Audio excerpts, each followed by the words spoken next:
Hello. I am so excited. You're listening to the She Buys It podcast, or you're watching on YouTube. And we have my friend and a partner in business, Julie Anderson Thacker, with us today. Julie, say hello. Hello. Julie and I have been friends since we were in college, and then we reconnected at a real estate agent continuing education class. Yep. And then we started working together. She manages 16 of my apartment units, and I've only got 19. So she's definitely carrying the biggest load here. I just have 3 little ones that I take care of. That are kind of out of my area anyway. Or she'd have those too. And I used to have a radio show in Knoxville, and Julie was one of my favorite guests to have on the radio show. So we decided we should do a podcast interview. Yay! I also have to brag on Julie because she is a real estate agent and she is an investor and she is an absolute rock star property manager. So we're going to talk about all 3 of those today and kind of see where we can get in this conversation and hopefully help you put those 3 plans into place yourself. And Julie, is there anything else you want to say to introduce yourself? Always hire a property manager. Unless they're out of your area. Yeah. But get somebody, absolutely. Get someone. Yeah. I actually maybe use and abuse Julie's husband as a guy, and I let him go into properties. I still collect the rent, but he goes and does the inspections and things. He's handy to have. Yeah. Sure. All right, so let's get started. Let's talk about your first deal that either led you to getting a license. Let's start with that story. So how I got my license is I graduated from college, and I had no idea what I wanted to do with my life. Yay, me too! I have a very handy degree in classic civilizations and another one in political science. Woo-hoo! And I had no idea what I wanted to do when I grew up. And I don't really still know. Well, when I grow up, I'll tell you what I'm going to be. Exactly. When I grow up, I'll figure it out. But the first job that came along was a leasing agent position. I was like, okay, cool. I'm going to work at a little apartment complex. No big deal. And it just so happened that where I got hired was low income, just a shadier kind of operation. Learned everything there. It was wonderful. Learned the good, bad, and ugly? Huh?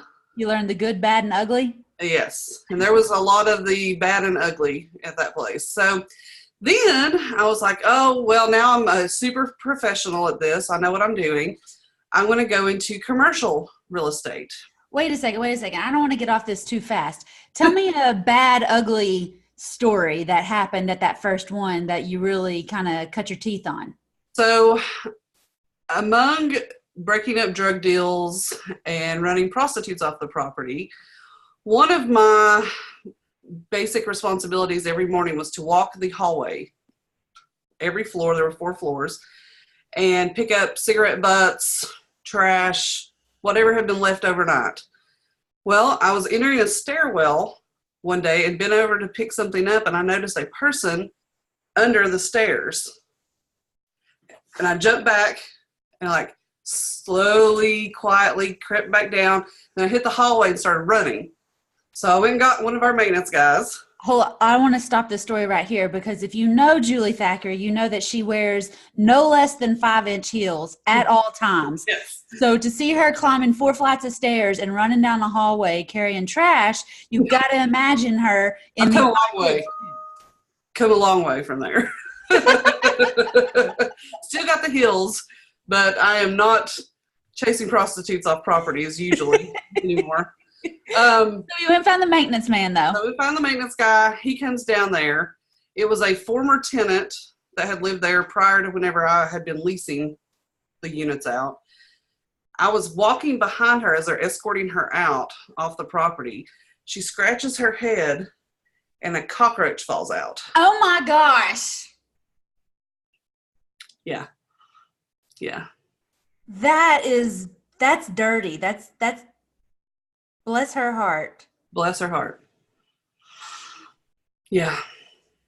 So it was probably about that time I was like, I got to find something better. Is there something else I can do? Is there somewhere else I can go? Yeah. Man. All right. So that's when you went. I mean, that's a really good, bad, ugly story. So then I have so many from there, but that one's a good one. Then you went to commercial properties? Yeah, I went to managing commercial properties at a company, and I enjoyed that quite a bit. But that's when I decided to get my real estate license. So when you manage commercial properties, like what were you managing? Shopping centers, had 4 in Florida that I managed from up here, business parks, office complexes. I thought that was going to be a lot easier than residential. It was different. It wasn't easier. The tenants in the commercial spaces squabbled just like tenants in an apartment complex. You know, people are very people-y these days. People are people-y. Yeah. Yes. Very. But and so you decided to get your license? You were managing out-of-state properties? Yeah, I wanted to get my license because at the time, the company was building offices, and I definitely wanted to get paid for selling those offices. Yeah. So I got my real estate license and did well there. Do you need a license to lease properties? You do not need a license to lease properties. So then how'd you make the connection to get your license so you get paid more? Because those offices we were selling.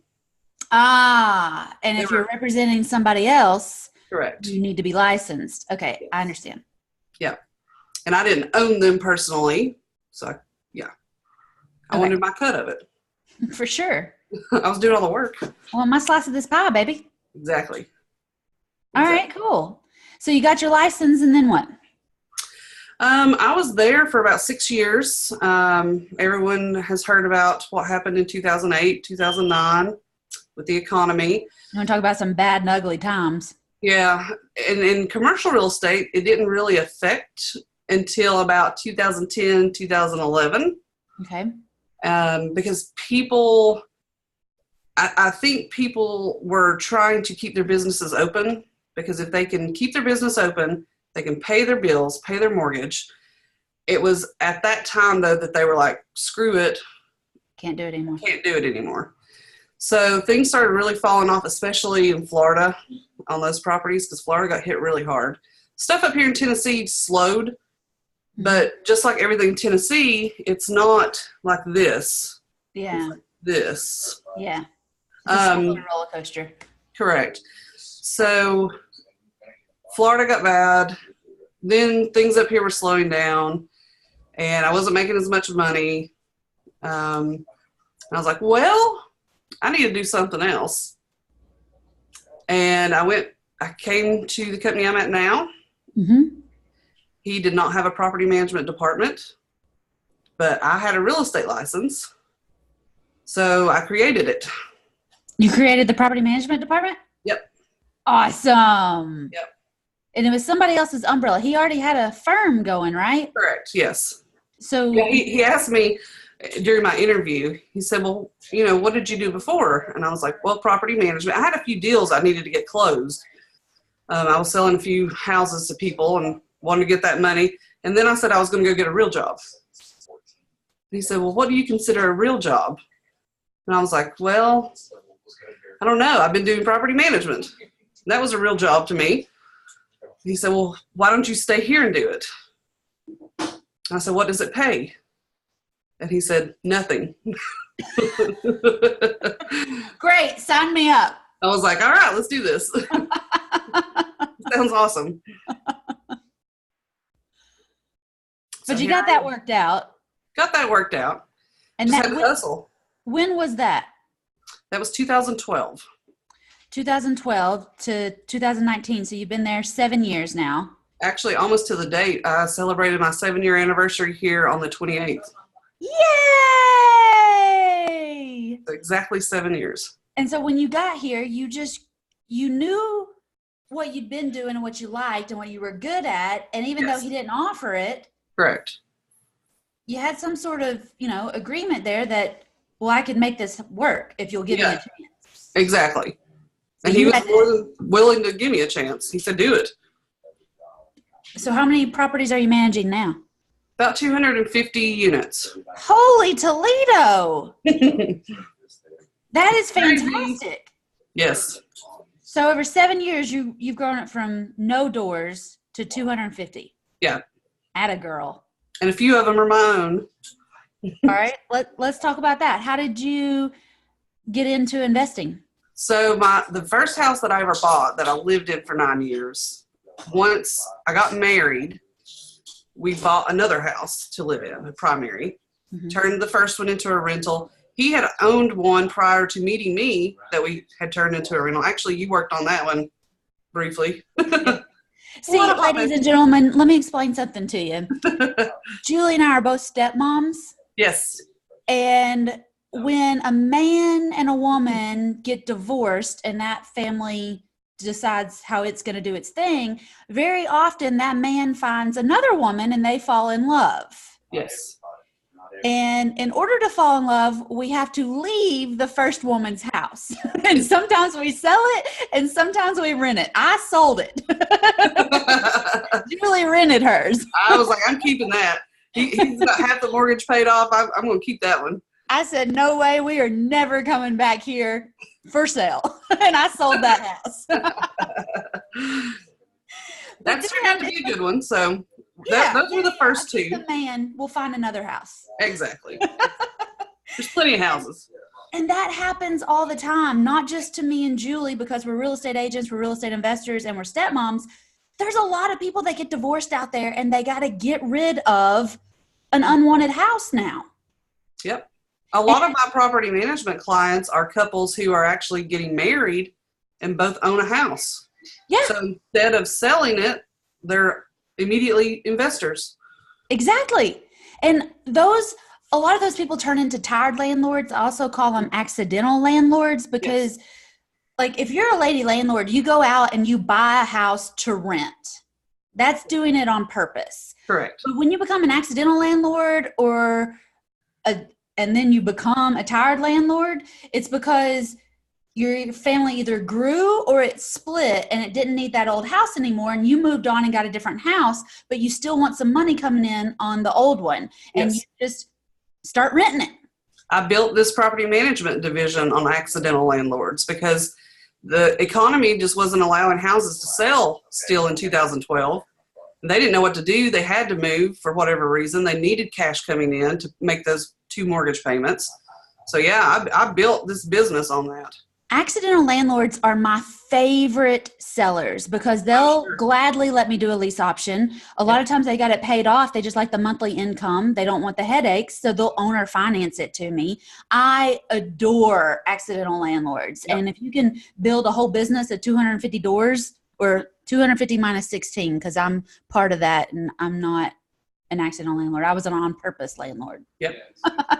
But still, you can build a huge business just from or mostly focusing on accidental landlords. Absolutely. Yeah.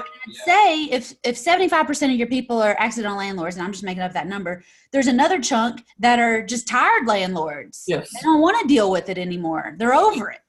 Or they're investors and they know better. They got tired a long time ago. They learned their lesson long ago. Absolutely. Okay, so that's accidental landlords. Let's talk about this first deal. So you turned your old house into a rental and you turned your husband's old house into a rental. Yep. Perfect. And then y'all have your house. Yes. I love it. And then in December 2017, I love this story. Oh, get ready. This is awesome. I was at lunch with coworkers. We had a maintenance supervisor that was moving out of town, and it was like a goodbye lunch. I looked down at my phone, and I have a message from my husband that says, "Please don't be mad." I just want to say I already knew about this before Julie found out about it. Yeah.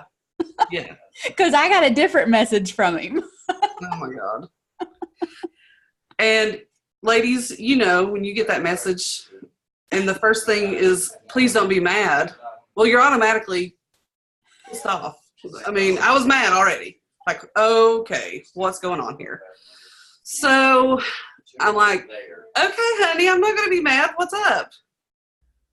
And his response is, I think I bought 2 houses at auction online. I'm like, you think? Why do you think you did?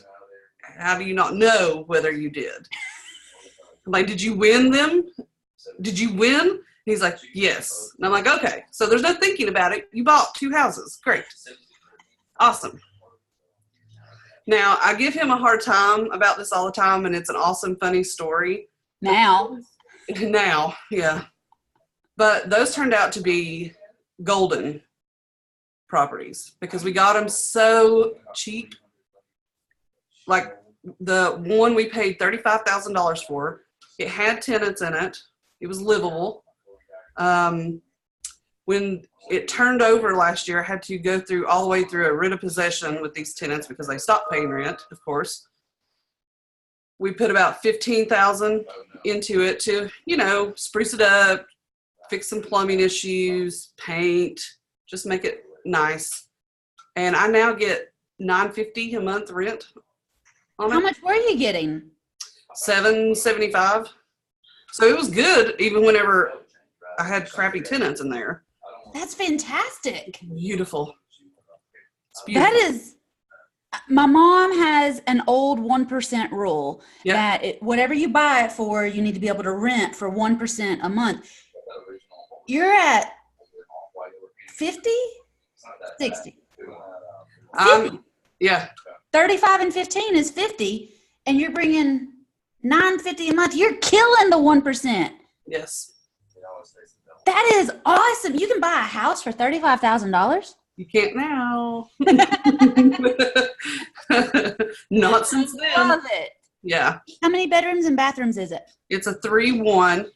It's got a giant garage on the back of it. And it's in this area that's getting ready to be revolutionized downtown on Woodbine. Nice. The houses around it are now selling for like $180, $200. Yeah. Beautiful. Yeah, that one was a good one. So you can take this house and you could do a cash out refinance and pull a whole bunch of money. Correct. And start scaling up, right? Correct. And still cash flow it. Yes. I love it. Tell me about the other house. We haven't done much with the other house. We did some updating of the bathroom. It's got a long-term, a lifer pretty much in there. And she's paying low rent. I mean, we paid $30 for it. She's paying like $550 a month, which is still beating 1%. Beating 1%. But that house was in fairly good condition, and she has no desire to ever go anywhere. So for now, she's there. Just let her ride. Yeah. Yeah. So Drew called and said, hey, don't be mad. I bought a couple houses. Mm-hmm. Did y'all have $65,000 sitting around to plop down in it, or did you have to get some financing? So we had about half of that I was okay with putting down on it. I did finance one of them. I got it. The only way my finance guy could get it financed was to put it on a 30-year note. And keep in mind, I put 10, let's see. It was $30,000. I paid 10 towards it, I believe. So I only financed like $20,000 on this on a 30-year note. What's your payment, like $85? $200, and that's PITI. Which is? Principal, interest, insurance. And taxes. Taxes. Yes. Yep. $200 a month, and it brings in $550, so you're clearing $350. Yeah. And of course, we're paying everything towards it. And I didn't know that they would do mortgages on less than $50,000. Oh, really? I know I'll do a mortgage on less than $50,000. I do transactional funding. I'll do that, but I didn't know people were really doing that. That's cool. It's good to know people. It is. It's good to be in the industry sometimes, isn't it? Yes, it is. Well, that is absolutely fantastic. And you're paying down on it, so you'll pay it off before 30 years. Yes. That's awesome. I love it. Because if you double down on the payments, it won't take any time at all. And then you save up again and you let your first, I call it a starter pack. So you got four Hmm. starter portfolio, but it won't be long before they start doubling you and tripling you until you having 250 doors yourself. That's the plan. Is Well, that the not 250. No, plan? no, no. No, I'm going to find 18 other things to do before I do that. Yes. Awesome. Well, I got to tell you, I got a text message from Drew that day too, and it was, oh my God, guess what I just did? Julie's going to kill me. Yes. He was proud until I was like, do you know what this means? He was excited. He was. He was so happy when he texted me. And, I love buying houses at auction. My first house was about 35,000 with the 10% buyer's premium that Right. I bought at auction. So, and mine's a 3-1. So I know exactly what we're talking about here. And yes, you can buy these deals. And Yeah. yes, apparently you can get them financed. You know And the right people, yeah. tell me the difference, because you had a house that you lived in for 9 years. That was your home. Yes. These two houses are definitely on purpose to Mhm. be little money makers. What's kind of the difference in your head when you're looking at a home versus you're looking at something to make money? Well, of course, if it's the home you're going to live in, you're going to have some kind of an emotional reaction to it. The ones you buy for investment only, it's a business. There's no emotional attachment other than it makes me money. And I am emotional about money. Yeah, me too. I love I it. love it. It's my first love. Yeah. Well, I see those little green guys march in every month. Yes. First. Yes. So, and it's funny because the house that I had lived in for 9 years, whenever we moved, I put a tenant in that house. He just moved out a few months ago, and it's been 3 years.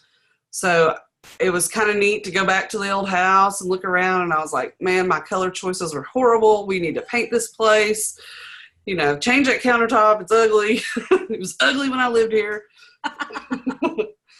But that one gets pretty good rent. It's a little 2-1 in Fountain City, and I'm getting $950 for it. Do it to it, baby. Yeah. I talk to a lot of women though, and they have a hard time separating that. I don't know. And when they look at it, they're going in saying, I know it's an investment, but if I just change the countertops and if I just change all the colors and if I just do all this and do all that, then it'll make me money, right? No. So Not what necessarily.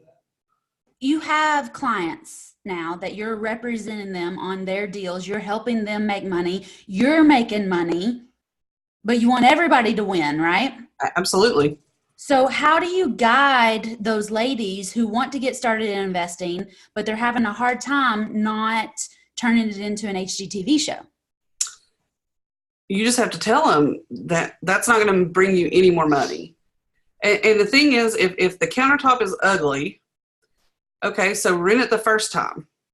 Let it get damaged somehow. Then change it. And you can pick out something prettier. But a lot of clients come to me and they've got carpet. And if the carpet is not in bad shape, if it's not like that kind of carpet, if it's decent carpet, and they're like, oh, should we put something else down? I'm like, in the future, yes, you should definitely put down some luxury vinyl tile plank. However, let's get some life that's left in this carpet out of it. Someone's going to spill Kool-Aid on it, and then we can change it. That's a conversation I had actually with my parents this weekend because they're thinking about maybe Airbnb in their lake house and getting another lake house. And I had to be very strong and very firm and say, look, y'all, everything in here is going to get broken, stained, or stolen. Yes. Everything. Do not leave anything that you are even semi-attached to, or don't rent it. I have that explicitly in my management agreement now. I'm not responsible for anything they leave, but also because a lot of times they'll be like, well, if I leave this big piece of furniture that I don't want to move, I'm like, do you like it? Are you emotionally attached to it? Because it won't be here the next time you come see the house probably. because somebody's going to forget and think it's theirs, or it's going to get damaged and they're going to toss it out to cover their tracks. So yeah, if you like it, take it with you. That, and my husband Jason and I were looking at beach condos, and he's saying, well, I don't want to rent it while we're not here because, you know, people aren't going to take care of it like I would. And I'm thinking, who cares?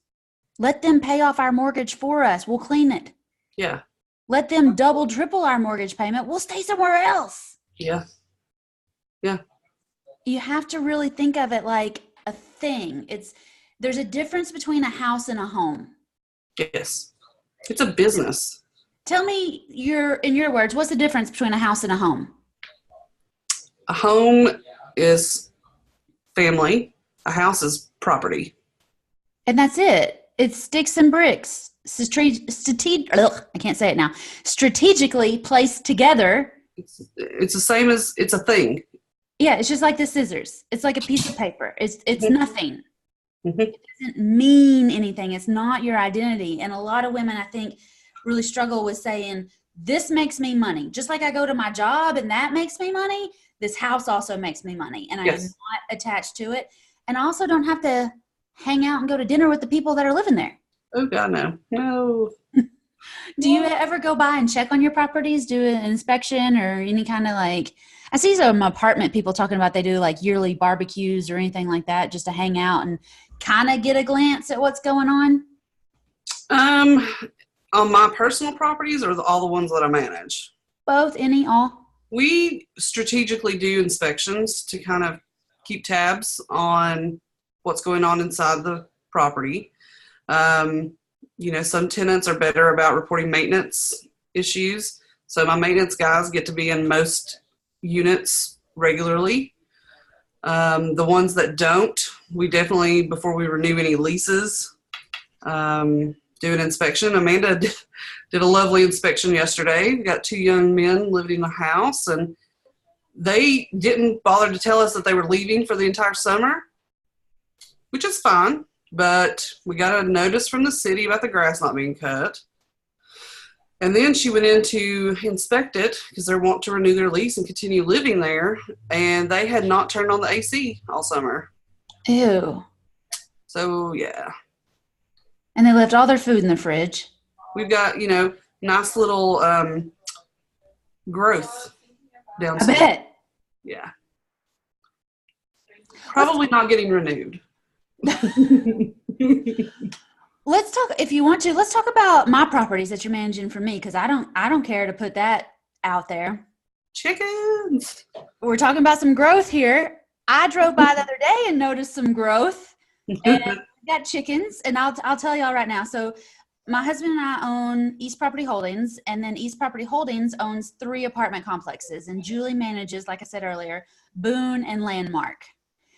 Now, Landmark is 11 units and Boone is 5 units. And when we bought them, they came kind of like a package deal. They're totally separate, but they're really close together, and they're just a package. They share a dumpster, and they share a dumpster. They share tenants. They share everything. They're just really close together, but they're different.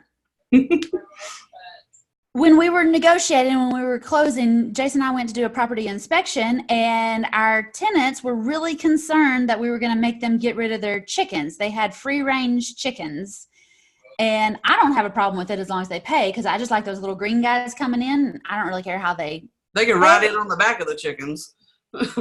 Yeah, it's fine with me as long as the little, hundreds show up every month. And they were also worried that they were going to have to take down their tomato plants. And we made a deal with them, because Jason likes tomatoes and I don't. But we made a deal with them that as long as we could have free tomatoes, they could keep them. But I didn't want any chickens, because I wouldn't even know what to do with that. But a tomato, I know how to fix that for him. Except he likes it peeled, and I'm not peeling a tomato. That's some crazy South Georgia stuff right there. But anyway, we've had these apartments. We bought them out of foreclosure. We went through a real estate agent to get them, and I love them. We closed on them in March of 2015. We had another property manager for about a year, and then he and I had a few words on a difference of opinions. And then Julie popped up and saved my day. Yay! It was pretty much how that went, right? Yeah, I got a text message, and Whitney was like, my property manager thinks I'm being mean. I was like, what did you do? They have some strong opinions.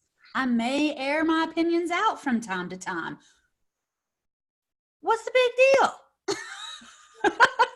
I see no problem. So Julie's been managing these properties. Tell me some good Boone landmark stories, and tell me about the chickens that we got up there right now, because I can tell there's a little sore spot. Well, it's just, and it's kind of cooled off a little bit, the chicken saga.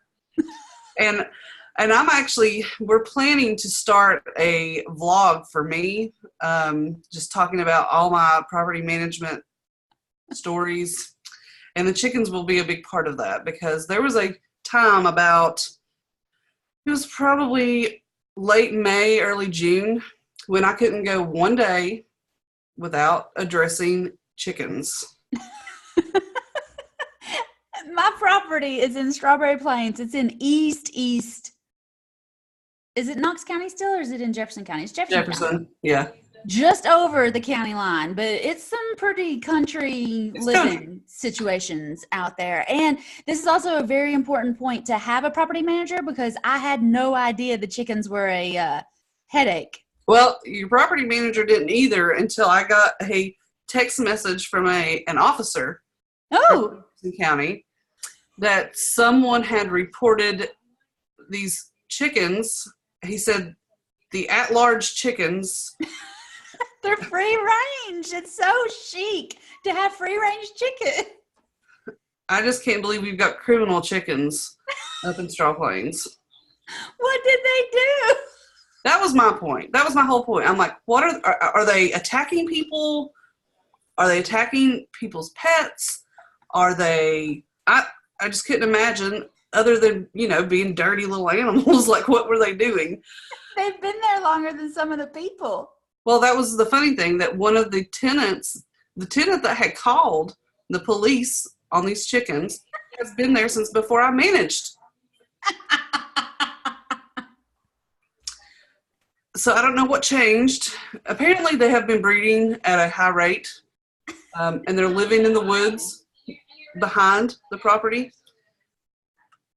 But every time I'm up there, I might see a chicken, but my husband has reported that anytime there's lots of chickens. He said he was up there last month, and he said he only saw one chicken, but he tried to shoot it, and it followed him around like the rest of the time he was there. He does the bug spray, the pest control up there, so he's our eyes on the ground. He is. But yeah, we have jokes in the office. I had a tenant come in and meet with me because she was concerned about the chickens and their safety and their well-being. Because it's on a 4-lane highway, or because somebody was going to shoot them? Because somebody kept calling the police on them. and I had to issue notices. It's not funny. I'm sorry. It's hilarious, but I had to issue notices to all the tenants, because I was getting multiple stories. Like, obviously somebody doesn't want the chickens there. I don't care if they're there or not there. And I said, the notice just said, chicken, if somebody comes to get the chickens, do not stop them. If you have a problem with chickens being removed from the property, you can go with the chickens. I can't remember. It was very, yeah. So, but they called the police again on the chickens. I think there's a trap set out there by the police to hopefully catch some of them. But it's a low crime area where the police are more concerned with the criminal chickens than. And the tenant that came to meet with me, I think somebody's letting them out of the cage anyway. So luckily it's died down out there. I'm not getting the constant chicken updates. I can't wait to see this vlog. Yes. Scott's been on me to start working on it anytime soon, so apparently I've got lots of funny stories. I can't wait to see it. Do you have any other good Boone and Landmark stories that people need to know about? Besides Well, having chickens, and that's not going to happen in regular properties. What are some other kind of tenant dramas or situations? well, I had a tenant over at Boone that hadn't paid rent and sent, the proper notices. Yep. Those And are the tenants that I don't want. her response said something about one of the chickens running in her apartment. And that's why she couldn't pay rent. And I was like, great. Now they're stealing rent money. Like, what are we going to do? Now that is a criminal chicken. Now it is a criminal chicken. They're just thugs out there, man. That is awesome. Yeah. Yeah. What did that have to do with anything? I don't know. I couldn't get it. I'm like, oh, okay. So you just don't want to pay your rent. You should leave. That's good. Mm-hmm. Well, how do you handle those properties different than some others? Because you've got some fancy stuff where they wouldn't allow chickens. Right. Well, yeah, we don't allow chickens at all of our properties for sure. Big niche market. I handle them about the same. There's a difference definitely in clientele. A lot of your tenants out at Boone and Landmark, either the remaining tenants from the original bunch that I took over, don't have emails, so they don't log in and pay their rent. Whereas the new ones that we've moved in, they log in to their tenant portal, pay rent online, report maintenance issues online. The other ones like to call in, harass, and that kind of thing. But on some of the fancy properties, it's easy because it's all online. They have email addresses. They know how to use tenant portals. It's just easier usually. Boone and Landmark are pretty low end, and I mean they're not like a D class. They're probably a high C, low B because they're good people, and they just are paying what, $525 a month. We've raised quite a few of the rents out there. I don't know anything. That's why you get a property manager. At Boone, we've got one tenant I think it's paying close, like maybe $750. Yeah. And the others are paying like $600, $650. But you've got some properties where people are paying $1,000, $1,200. What's the difference just between the property and what they're paying and the people and what they're paying? Well, usually whenever you're getting $1,000 a month or higher, you've got at least one working adult. Some of our properties are $2,400 a month. You usually have two working adults in those. They usually come with multiple children because they're in better school districts. And I'm terrible with that stuff because I don't have kids of my own. I've never had to care about a school. That's the first question out of a lot of people's mouth. Good schools? And I'm like, I don't know. I went to public school. I'm doing all right. I know. I'm fine. What are you talking about? Exactly. Yes, people are paying $2,400 a month for a rental house. Mm-hmm. In my mind, the first thing I think is, why don't they just buy a house? There are lots of reasons that people do not buy a house. Either they know they're only going to be in Knoxville temporarily for a job contract, or they're moving here, don't want to commit to one location until they've had a chance to figure out where they want to be.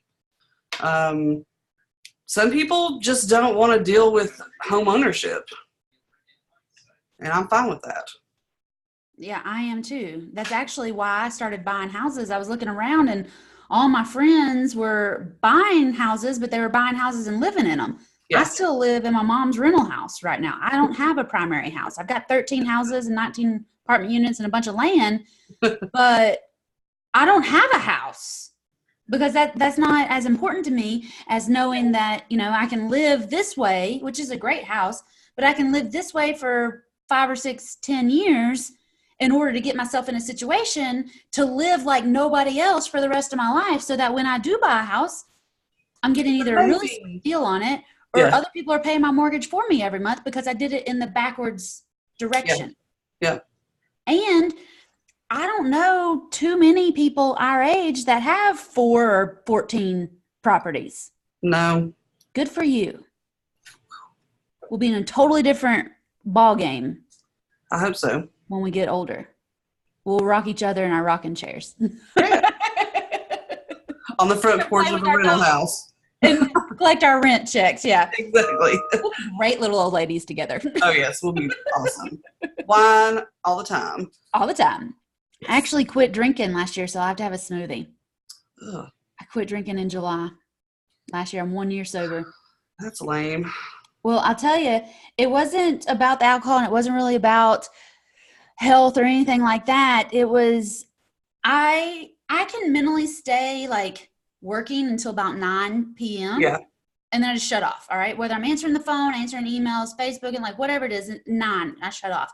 But if I started drinking, I would shut off as soon as I took the first sip. Oh. So if I started at dinner, I'm like 7 to 9 every night, but then it would take me another hour in the morning to get going. Well, that was 3 hours twice a week. That's 6 hours a week. I was losing 2 or 3 glasses of wine, and I just can't afford that. That is self-control, girl. So I dropped it hard and fast. I went to Tony Robbins and just quit drinking when I got home. I started a dump truck company. It was crazy after that. It's life-changing events. Very nice. We'll have to have coffee. Coffee. I like coffee too. Yeah. I may be back on wine by then, though. Who knows? I love my wine. Well, if you could give advice to new women getting started, they want to get their first deal, or they want to start a property management company, or they want to do something, what piece of advice would you give women who are new in real estate investing? Do not be afraid to hear no. I hear no all the time. It's okay. Because the next person will say yes. I love it. Yep. I love it. Do not fear no.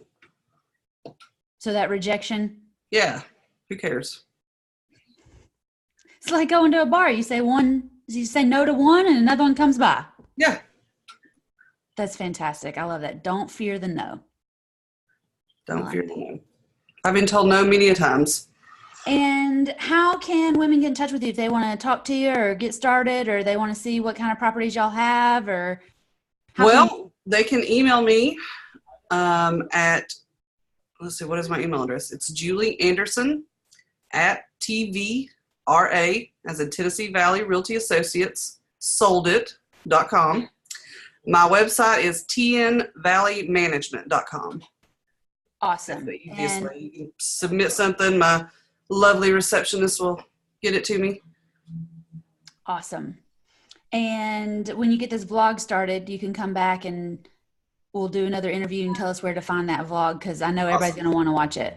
And if y'all send Julie any goodies, or you send Amanda any goodies, make sure it's Dotson themed, because we have a little weenie dog situation going on over there. Yay!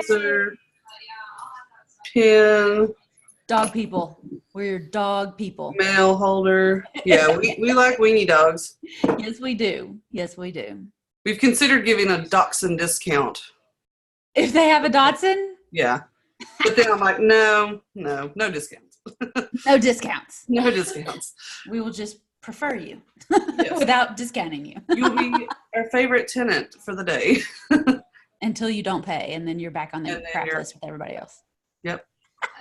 All right, well, that is awesome. Thanks so much. And I will say that Julie is in the free She Buys It, How to Become a Real Estate Investor group. So if you're in there, then just tag her or put up a post and let her know that you listen to the show. And if you want to join that group, there's a link in the description, or you can go to shebuysit.com/group. It'll take you over to the Facebook group so we can talk all about how to become a real lady landlord instead of an accidental lady landlord. Yes. All right. Thank you so much, Julie. Thanks, everybody. Bye.